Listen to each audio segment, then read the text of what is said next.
pour cette rentrée. Alors, au choix, soit vous restez debout, soit vous pouvez vous installer sur les marches. C'est comme vous le souhaitez. Non, moi je suis en robe, je vais rester debout. Voilà. Donc des micros vont circuler dans la salle. Moi j'ai mon panty, je vais rester debout.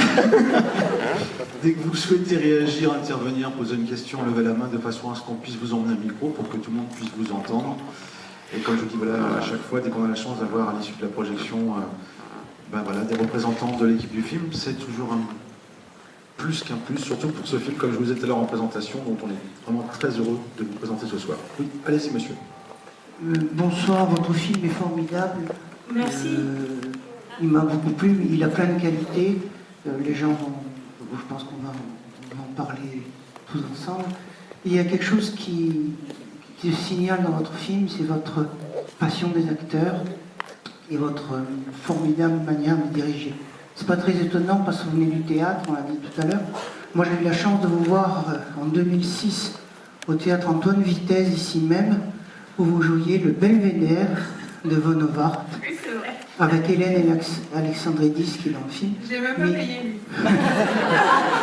Mis en scène par Jacques Vancé, si ma mémoire est bonne. Absolument. Et le théâtre, c'est quelque chose qui est très important pour vous.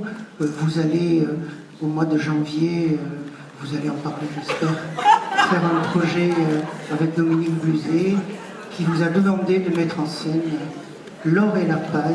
Ouais. Barrier Gris. Mais personne ne m'a payé. Hein. Mais vous êtes trop fort, vous, qu'est-ce qui se Voilà. passe? C'est un cadavre à cacher. Oui, peut-être vous voir, monsieur. Oui, mais c'est formidable parce que tout ça, ça participe de quelque chose. Le théâtre, c'est quelque chose de très important pour vous. Je le disais, dans votre livre 80 la phrase d'introduction, c'est une phrase de Tchékov. Oui, c'est vrai. C'est Voilà. vrai. Bon, On voilà. va aller boire un Donc, petit café tous les deux après, je pense. et ce qui est extraordinaire, donc, c'est cette façon de diriger les théâtres. Les acteurs, moi, je voudrais vous poser, vous dire comment j'étais touché par ce film, comment vous y prenez, etc. Et puis il y a une chanson de votre père qui s'appelle Julien, qui m'a beaucoup fait penser à ça dans le film. Julien, c'est une de ses premières chansons, elle dit en substance, vous m'avez appelé Julien, vous dites que vous me connaissez bien, mais moi votre visage ne me dit rien, etc. Est-ce que vous y avez pensé en écrivant cette histoire? Mais j'ai pas besoin de penser. Oui, bien sûr. C'est imprégné dans moi, j'imagine, donc ça ressort. Dans des trucs que je fais, j'imagine, mais j'ai pas eu besoin d'y penser. Merci, monsieur, de connaître absolument tout mon parcours professionnel. Effectivement, le théâtre, c'est très très important pour moi. Je viens du théâtre, c'est la seule formation que j'ai suivie dans ma vie, c'est pour être comédienne. Résultat, je ne le suis pas. Mais j'ai beaucoup appris, et effectivement, j'ai beaucoup appris en regardant les autres travailler, en regardant les acteurs chercher sur une scène. Ça m'a beaucoup donné envie quand je regardais les autres élèves et tout ça.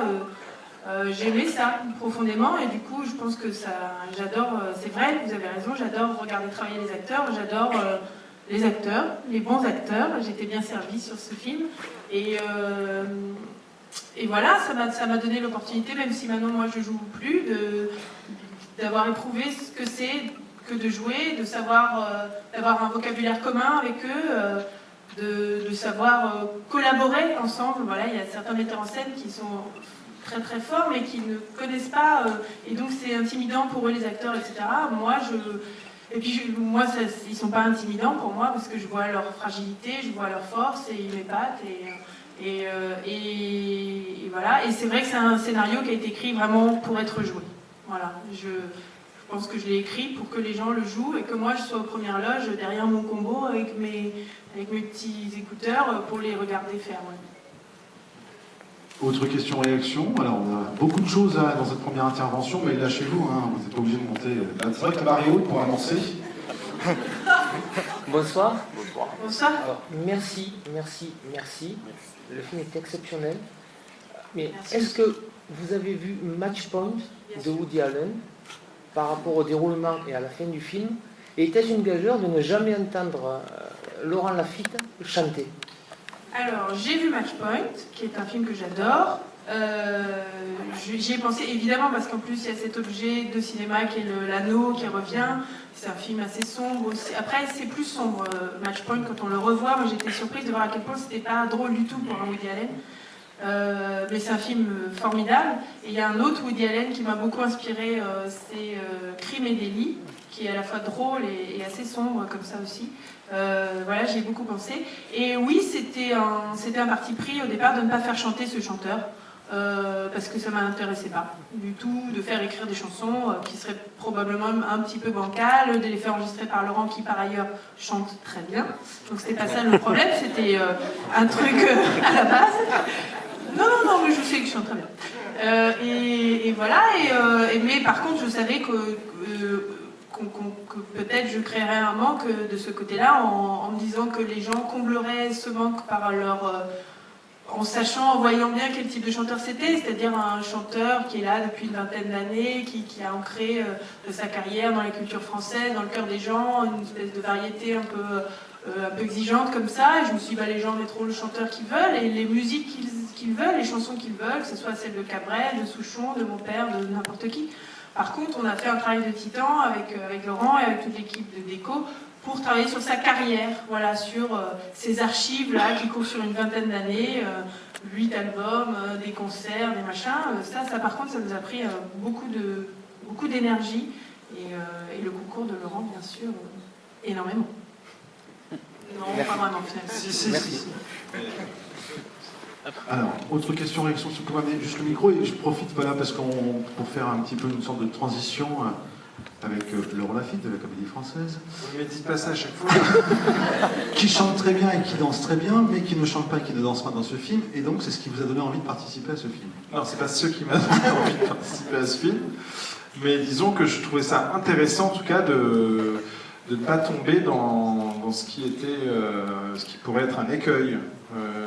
C'est toujours difficile pour un comédien de jouer un chanteur, parce qu'effectivement, comme le disait Jeanne, ça veut dire qu'on aurait dû écrire des chansons exprès, mais des chansons du coup que personne n'aurait connues, qui ne raconteraient rien aux gens, alors que ce dont ça parle, c'est que justement il y a un lien très fort avec son public, que les gens connaissent ses chansons par cœur, que les gens vivent avec ces chansons depuis 20 ans, que ces chansons accompagnent leur vie depuis 20 ans, et on n'aurait pas réussi à reproduire cet effet-là en créant des chansons originales. Et il était hors de question qu'il chante les chansons de quelqu'un d'autre, puisqu'il serait devenu la personne dont il chantait les chansons. Donc c'était sans issue, et du coup le parti pris de Jeanne était très très intelligent, et c'est une des raisons pour lesquelles j'ai trouvé le scénario très bien écrit. Même si moi, à titre personnel, évidemment, ça m'amuserait, quand on a tourné la scène au Zénith, ça m'aurait amusé de chanter une chanson. Voilà, mais ça, on s'en fout de ce qui m'amuserait moi. Autre question, réaction? Oui, allez-y. Bonsoir, je voulais vous dire bravo pour le film, j'ai vraiment beaucoup aimé. Et je voulais savoir si vous aviez écrit le scénario pour Laurent et pour Sandrine, ou si vous aviez quelqu'un d'autre en tête au départ. Non, je n'ai pas écrit ni pour Laurent ni pour Sandrine. Je ne pouvais pas savoir à quel point ça lui collerait bien, comme ça, ça lui cirait à ce point-là. Non, j'ai écrit en ne pensant pas vraiment à des acteurs, et le chemin était plus ou moins long pour arriver jusqu'à Sandrine, un peu plus court pour arriver jusqu'à Sandrine, et un peu plus long pour arriver jusqu'à Laurent, mais c'est une fois que je les ai eus réunis, qu'enfin les deux personnages ont eu la voix, leur corps et leur visage, je me suis dit que j'aurais pas pu trouver mieux. Merci. Merci. Autre question, réaction? Alors, juste à côté, voilà. Et ensuite, on retournera un petit peu dans la salle. Alors, bonsoir. Je voulais vous dire un grand bravo pour le film, déjà. Merci, monsieur. On mentionne très bien à notre ami Laurent Lafitte, qui est un bonheur. J'ai une mention, enfin, j'ai la mention très bien. C'est dommage que ma mère soit pas. Voilà, c'est bien. Mais bon, en attendant, vous êtes parfait, quoi. Et la question, pourquoi avoir choisi une happy end à la fin? Pourquoi vous n'avez pas voulu que ça finisse Mettez bien le micro devant. Pourquoi vous n'avez pas voulu que ça finisse mal, justement? Oh, ça finit pas bien pour tout le monde, hein, parce que notre flic, quand même, il a le cœur brisé, son amoureuse nymphomane aussi. Et puis Vincent, on sent que, ok, il va pas en prison, il va pas payer, probablement pas, on ne sait jamais, mais d'un point de vue policier ou judiciaire et tout, mais je pense qu'il a perdu beaucoup d'illusions sur lui-même, il a découvert ses côtés sombres, je pense qu'il a découvert qu'il pouvait, comme tout le monde, être lâche, être manipulateur, etc., et que donc il dormira un peu moins bien, quoi. Non, là, il y a une happy end un peu pour Muriel, parce qu'on se dit que, j'espère, en tout cas c'était mon intention, qu'elle s'est libérée de quelque chose, et qu'elle s'est un peu remise au centre de sa vie, et que c'est bien. Voilà. Pour Muriel, d'accord, mais pour le chanteur, pour Vincent Lacroix, qui a commis l'irréparable. Et oui. Voilà. Ben oui, mais parce que moi, alors je vais vous dire, ça m'a pris beaucoup de temps pour écrire ce scénario. Et j'adorais mes personnages, j'ai passé beaucoup d'années avec eux, et je ne voulais pas qu'ils terminent en prison. J'étais triste pour eux, je ne voulais pas qu'ils payent de ce point de vue-là. J'étais triste pour Vincent et triste pour Muriel. Bon, ça, c'est une réponse. Voilà. Mais oui. Et puis c'est vrai que je voulais pas que la réponse vienne. C'est un peu comme les chansons en fait, que je voulais pas faire écrire et tout ça. Ça m'intéressait pas. J'avais pas envie de filmer Vincent en prison. J'avais pas envie de le filmer arrêté par des flics. À partir du moment où on n'a pas envie de mettre en scène une image, on a toutes les chances de mal la mettre en scène. Donc il y a quelque chose de très construit dans le scénario, de très élaboré, de très réfléchi. Il y a des trucs, heureusement, qui sont des choses de l'ordre du ressenti, de la sensation, et moi je les ai laissés courir comme ça. Après tout. Mais ça, je suis d'accord avec vous. C'est vrai que c'est mon film et que du coup je fais ce que je veux. Je vous comprends. C'est vrai. Bravo, Inès. Merci, monsieur. Autre question, réaction? Oui, dans le fond? Mais finalement, le destin que vous destinez à votre chanteur est encore plus terrible parce qu'il s'appelle Vincent Lacroix, c'est son chemin de croix. Là. Absolument. Et c'est vrai, c'est une idée. C'est encore plus sadique. C'est une idée d'une de nos trois productrices qui ont cherché un nom pour ce chanteur. J'avais trouvé un nom pas bien. Et elle m'a dit, mais pourquoi pas la croix? Les Américains, ils font beaucoup ça, ils mettent des noms qui deviennent signifiants. Au bout d'un moment, je me suis dit, ouais, c'est bien. Vincent Lacroix qui va porter sa croix, un petit peu, c'est bien. Ce qui est intéressant dans votre film, c'est l'émotion qui déconstruit totalement la logique policière et avant la logique criminelle. Parce que facilement, le chanteur, il devient criminel. Oui, c'est un innocent qui se conduit comme un criminel, c'est vrai. Et Kiberley m'a paru une femme assez improbable pendant toute une partie du film. Improbable, vous avez dit, j'ai pas entendu. Une femme improbable. Improbable. Je la percevais pas bien. C'est vrai quand on pense aux chansons, par exemple, la copine pianiste, la copine de l'égoïste. Et là où elle est terrible, et c'est là où, comme vous disiez tout à l'heure, c'est l'actrice tout d'un coup, c'est quand elle soliloque, c'est-à-dire qu'elle raconte des histoires à ses enfants, et après elle raconte des histoires à la police. Ben oui. Et là c'est formidable, le film prend vraiment une allure, c'est du soliloque, et c'est vraiment du théâtre, hein, c'est l'actrice. Et là les gens jubilent, on entend. Avant, c'était noir, hein, avec ce Lacroix. Et c'est vrai que le film récolte un petit peu à ce moment-là, au moment où Muriel, le handicap de Muriel devient sa principale force finalement. C'est-à-dire cette tendance un peu mythomane à mentir, à partir de son imaginaire qu'elle fait pas de façon à nuire aux autres, c'est pour elle, c'est juste parce que c'est un peu plus beau dans son imaginaire. Et bien là, tout d'un coup, ça devient son âme et voilà, je sais plus ce que Les hommes subissent dans ce film, sauf évidemment la pauvre Julie qui est tuée par accident. Mais oui. Mais sinon, les hommes... ils subissent un peu. Ils subissent. Les hommes, vous voulez dire la nature, le genre humain ou que les hommes... Non, les hommes dans le film. Et le chanteur, le policier. Oui. Eh bien, on m'a dit ça. On m'a dit que c'était le film avec plutôt la féminité dominée un peu... J'ai pas fait exprès. Ça fait partie des choses qui m'ont échappé. Très bien. Ça vaut une analyse. Oui, je vais y aller. Hein. C'est vrai que vous avez les femmes du premier rang. Hein. Les femmes sont toujours devant. Voilà, on est là. Vous êtes une petite fan. Autre question, réaction? Oui, madame avait levé la main. Oui, prenez le micro qu'on puisse vous entendre. Il est là, il est juste à vous. Voilà. Est-ce pour cette raison que la femme est bien visible et que l'homme est flou? Alors non, il y a les deux. En fait, c'est un diptyque, ce projet d'affiche. Là, évidemment, il n'y en a qu'une, parce qu'il n'y en a qu'une. Mais il y a la version nette avec Laurent et flou derrière avec Sandrine Kiberlin. Mais je pense que ça répond bien à la question qui a été posée précédemment. Ah bon? C'est la femme qui... Ah non, parce que Non, justement, c'est deux versions. il y a en des fait. deux Il y a versions. une version Oui, d'affiche d'accord. où c'est. Enfin, moi je vois 1923 qui est- celle-ci, et elle, Oui. elle me convient. Ah bah voilà, d'accord. Ah, là c'est vous qui laissez échapper des petites choses.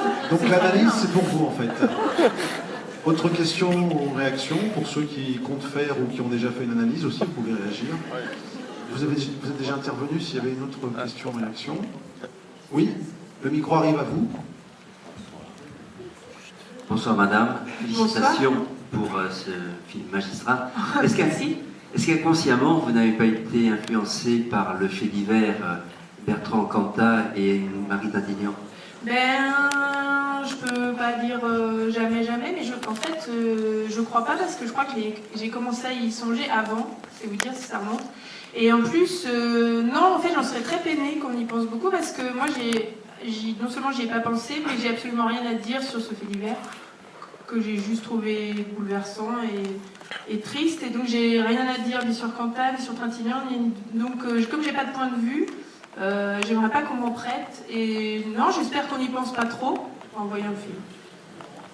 Non, parce que ça n'a rien à voir. Ça pas grand-chose à voir en fait. Mais si j'ai un accident, c'est un Mais c'est accident. pas un accident, mais c'est ça qui m'agace. Non, mais là, dans le film, c'est un accident. Ah oui, Voilà, dans le dans le film, film, c'est c'est un un accident. C'est un accident. Alors, Cantat, ça n'est pas un accident. Donc, Il a fait vraiment. Ça touche Laurent quand on parle de ça. non, Marie Trintignant est morte sous les coups de Bertrand Cantat. Ça n'a rien à voir. Non, mais en même temps, je peux comprendre. Voilà, il y a un chanteur, il y a une femme qui est morte. Oui, non, mais moi aussi je comprends, mais Oui, oui. Ça n'a rien à voir. je rectifie. Super énervé d'un coup. Ouais, c'est ça. Autre question, réaction? Oui? Voilà, d'un seul coup, ça plonge. Je refroidis. Mademoiselle. Après, on reviendra sur justement cette victoire de la musique qui tombe sur cette femme. Mais oui. Oui. En fait, excusez-moi, je reviens parce que ça me travaille. Oui, c'est important. En fait, ce qui me chagrine quand on dit ça, c'est qu'on met Marie Trintignant dans la position d'une femme victime d'un accident. Et ce n'est pas une victime d'accident. C'est pas voilà. C'est tout. C'est par rapport à elle que ça vient. Alors, moi, il y a un... Attendez, allons-y dans l'ordre. Il y avait une demoiselle de ce côté-ci et ensuite monsieur au milieu. Bonsoir. Bonsoir. Bonsoir. Donc vous avez bien raison de préciser que ce n'était pas un accident. Mettez bien le micro. Bien sur ce que vous disiez, Bah ouais, oui. pour remettre les choses à leur place. En tout cas, votre film était formidable. Merci. Donc on a été bluffés par Laurent Lafitte et Sandrine Kiberlin. Ils ont Merci. super bien joué. On a ri, on a eu peur. Enfin, c'était super. Merci. Moi, j'avais donc une question pour tous les deux. Est-ce que vous êtes fan ou est-ce que vous avez été fan, très fan de quelqu'un en étant plus jeune ou pas? Au point de Muriel qui collectionne, archive depuis 20 ans, etc., certes non. Mais j'ai eu des bons béguins dans l'ordre pour Patrick Swayze, puis John Malkovich pendant longtemps. Puis Fabrice Santoro, pourquoi comme ça. Comme ça. Non, et en fait, non, pour répondre plus sérieusement par rapport au projet, j'ai jamais été fan comme ça, mais un jour j'ai éprouvé un truc un peu de fan. C'était avec Muriel Mayette-Holtz qui joue dans le film, qui joue la femme de ménage du chanteur, qui est formidable. Et elle a été ma professeure quand j'étais au conservatoire. Et j'ai eu un très très gros coup de cœur, un peu adolescent pour elle. Je la trouvais vraiment trop bien. Et à ce moment-là, je me suis vraiment dit, mais t'es en train de... Je veux dire, si cette femme te disait là... Jeanne, s'il te plaît, est-ce que tu pourrais porter cette paire de chaussettes au Havre cette nuit? Je suis désolée, c'est un petit peu embêtant, mais est-ce que tu pourrais le faire pour moi? Je crois que je l'aurais fait, sans discuter, sans demander ce qu'il y avait dans la paire de chaussettes, etc., etc. Et je me suis dit, et c'est en fait le point de départ, parce que ce chanteur, en fait, il lui demande pas d'aller enterrer un cadavre dans une forêt, il lui dit, est-ce que vous pouvez conduire cette voiture pour moi jusqu'à cet endroit-là, et c'est tout. Et je pense que ça m'a beaucoup influencé, juste parce que, après ça s'est calmé, hein, voilà. Mais pendant quelques jours, quelques semaines, je me suis dit j'aurais pu faire beaucoup de choses pour cette femme alors que je la connais pas très bien, alors que c'est pas mon amie, alors que... Et voilà, c'est juste que ça a fait résonner en moi qui m'a intéressée.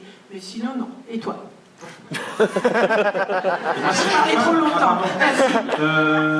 Je suis pas fan, non, il y a évidemment des artistes que j'admire depuis très longtemps, depuis tout petit, des béguins comme ça, comme tu as eu...